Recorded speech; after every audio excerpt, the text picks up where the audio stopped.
Elle est avec nous, elle est là. Et on la représente parce qu'on ne peut pas laisser la situation comme ça en France. Isabelle est le 128e féminicide de l'année, tuée par son ex-compagnon le 11 octobre à son domicile à Grasse. Sa tante se rappelle la peur qu'il habitait et la confiance qu'elle reprenait en elle depuis la séparation. Elle commençait à reprendre un peu de vie, malgré toutes ces années.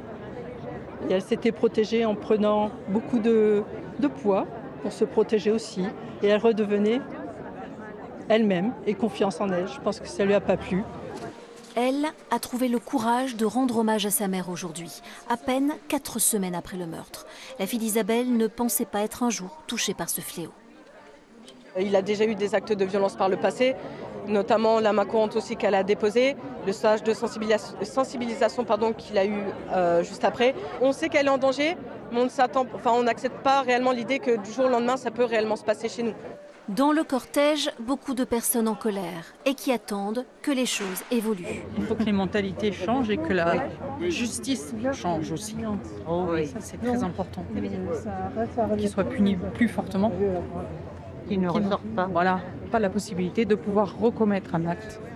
Depuis le meurtre de sa fille Salomé en 2019, Muriel Dauta est de toutes les manifestations contre les violences faites aux femmes.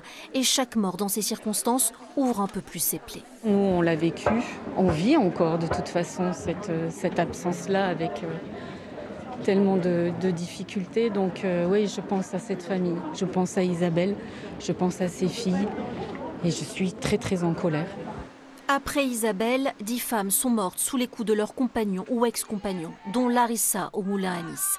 L'association Nous Toutes cherche par ses actions à prévenir de tels drames. Cette fillette prépare les pancartes pour la prochaine manifestation. Elle a choisi d'afficher son indomptable courage.